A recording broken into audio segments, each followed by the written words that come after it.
What is up?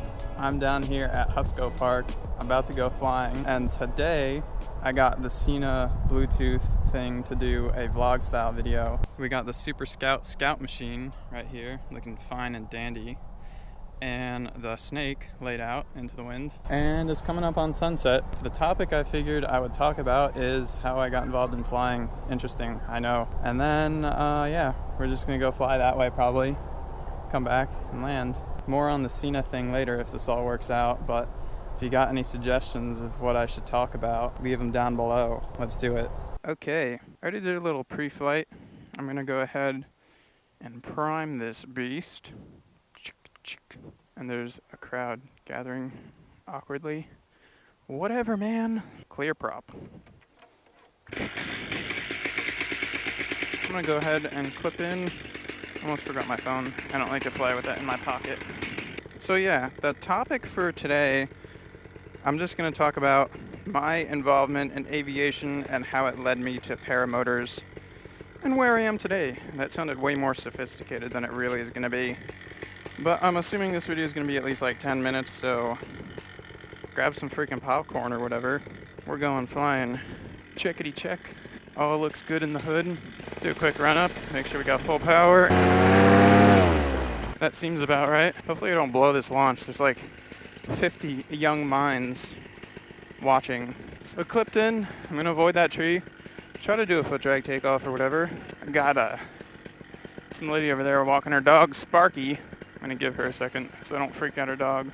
Okay, let's do this. In 3, 2, 1.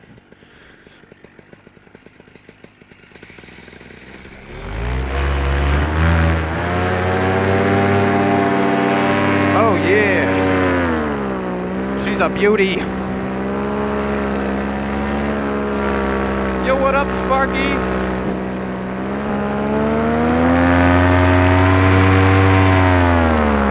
Nice big turn. And then I'm gonna head out to the east of here. So, the story starts out at the young age of, give or take 2 years old. My mom was and still is, a commercial balloon pilot. She flies hot air balloons, and that's really where like the first bit of inspiration came in flying. And I kind of remember some flights from way back when, but throughout like all of my childhood, I was involved in hot air balloons through my mom, chasing and flying in them and whatnot. And then my mom's dad, he was like the biggest influence of aviation in my life. He was a private pilot at a very young age at the local airport, Alexandria, that I fly from in a lot of these videos. He ended up going into the Navy and the Air Force. As in the Air Force, he was a mechanic on a B-17. My grandpa was a huge influence in my life with aviation. Around, I would say middle school time, maybe it was before middle school, I don't really remember. He signed me up for a summer aviation camp at the airport. That was really the first introduction to the airport I had. It was basically like an educational aviation camp, and then you actually could sign up for flying lessons. And I was probably, I'm gonna say around 10 years old at the time. I ended up going through that summer camp twice, I think, and then I ended up teaching in years after and helping out and assisting as like a camp counselor.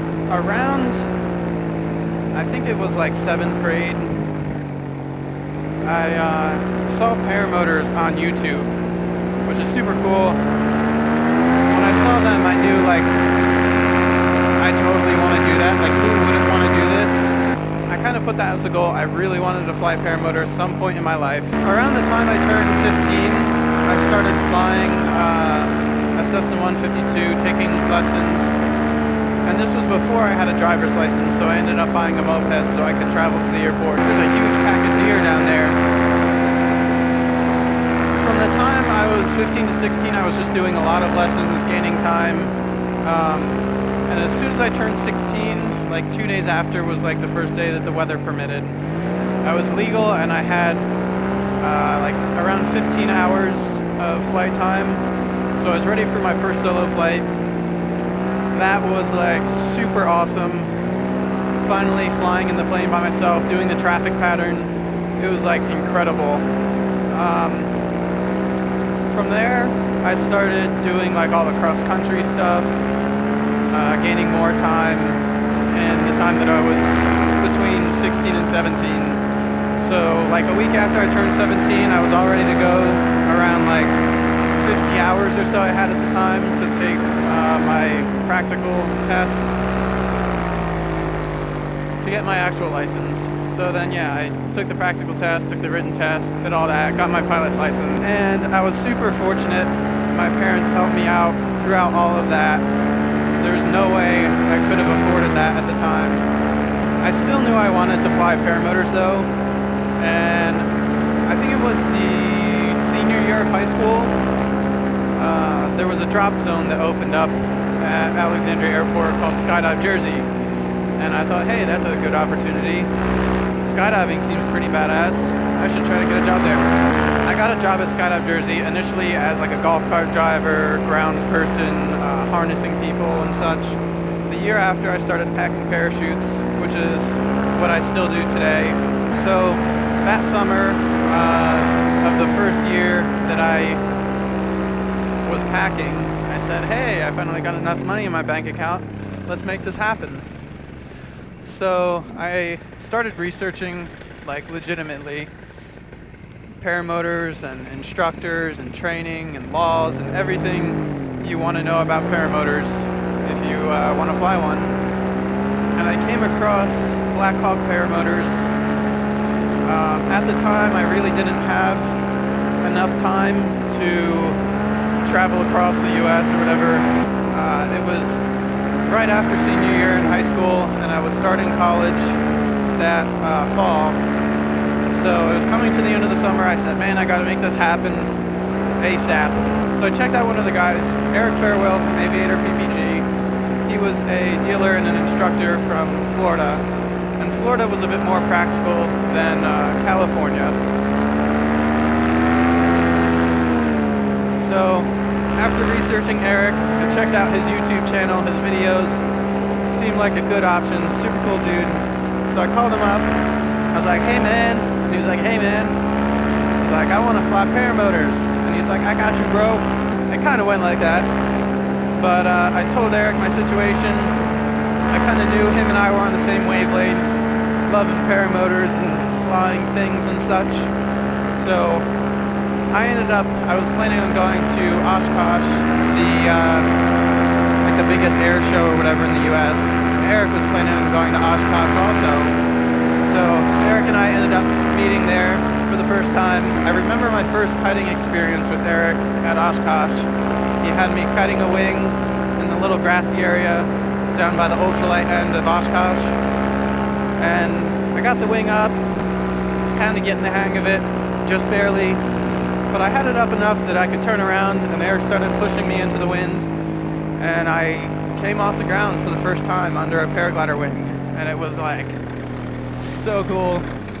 Everything just got smooth, and I remember that moment. A week after Oshkosh was over, I jumped in my little super machine, my Subaru Forester, and drove down to Florida. I had ordered a Black Hawk package and whatnot and had it shipped to him. So I got down there in Florida, we started training, and on like the third day of kiting, training, all that stuff, and education on paramotors, I was ready to fly. So that was another distinctive moment I really remember. I was relatively nervous going into the first flight. I got the wing up, started running with it, and Eric's on the radio with his classic Eric Farewell radio voice, telling me full power, lean back, full power, lean back. And yeah, giving it full power, leaning back, and I was off the ground, climbing out, and it was so beautiful because all my flying up to that point have been like in Cessnas and small airplanes where you have a big dashboard in front of you And the biggest thing that stuck out in my mind at the time was there was nothing in front of me, just like you see here. My feet were in front of me, I had the risers and the brakes next to me, and I was just climbing out, watching the ground kind of flatten out below me, and it was glorious. Throughout the rest of the training, Eric and I did a bunch of cool flights, some like cross-country stuff, flying together for about like 7 more days or so, just gaining some more experience and having fun. And then that winter in December, after my first semester at college, I got my super machine once more and drove down to visit Eric. We did a lot more flying. He got me hooked up with the 20-meter hydron that I still have, and that was like a big turning point, going from an A-wing to a hydron. And I was so stoked on the way home, thinking about like wingovers and foot dragging and all the cool stuff that the cool guys do. I was totally ready to get going on some of that. Since then, I've been going back down to visit Eric every winter. It's a freaking car like right next to me. Yeah, bro. What's up, bro? I think they're filming on their freaking iPhone. Let's do something crazy.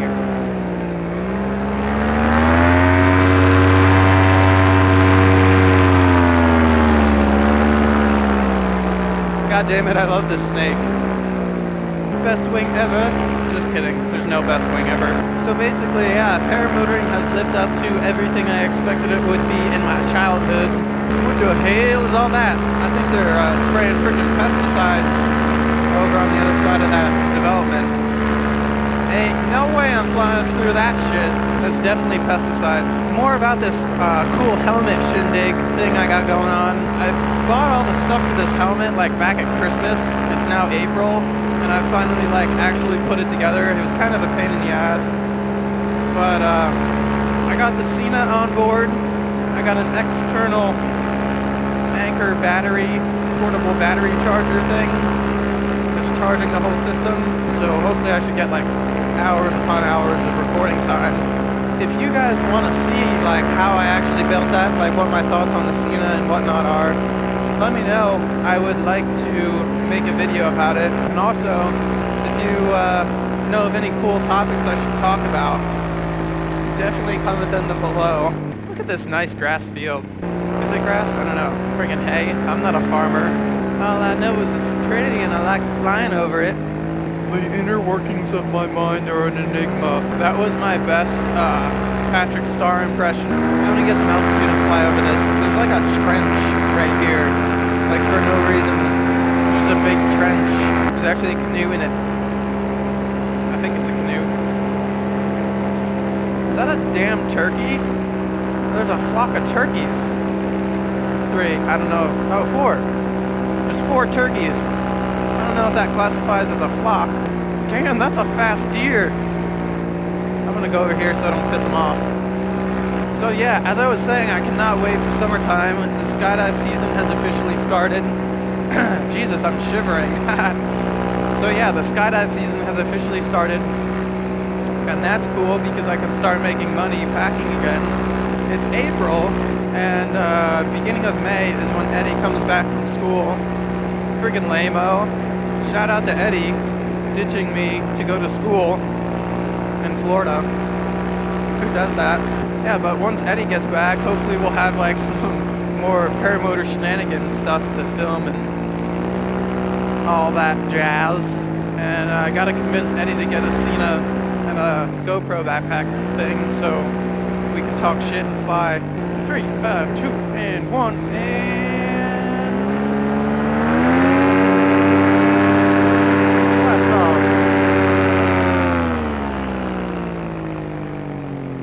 Oh shit, is that a fox? I'm not gonna get too close so I don't freak him out, but that's either like a fox or a coyote. I don't think that's like a normal dog.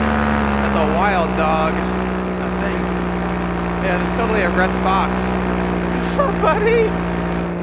Oh, he's so cute.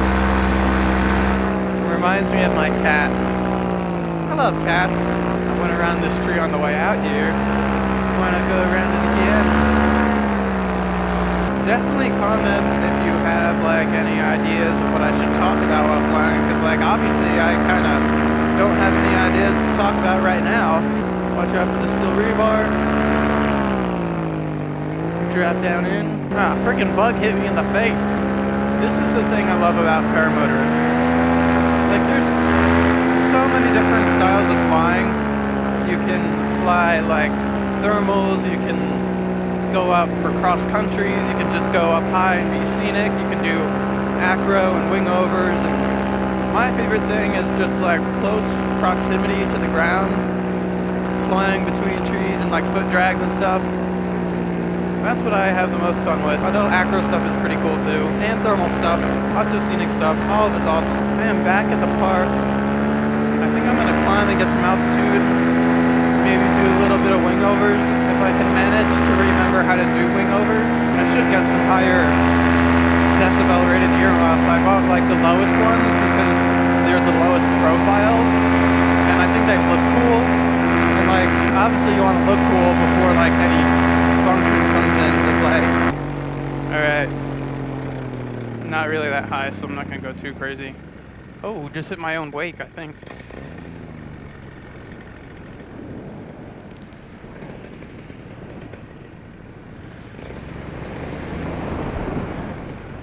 Up and over, and up and over, and up and over.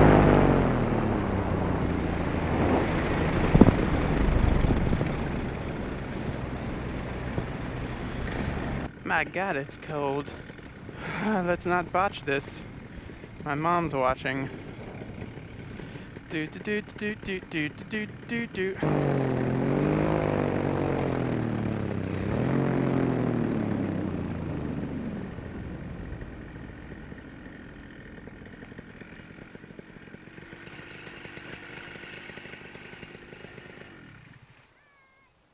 Hi! Sorry, I just landed in your soccer game. I love you. Well, that went well, if I do say so myself. So crispy.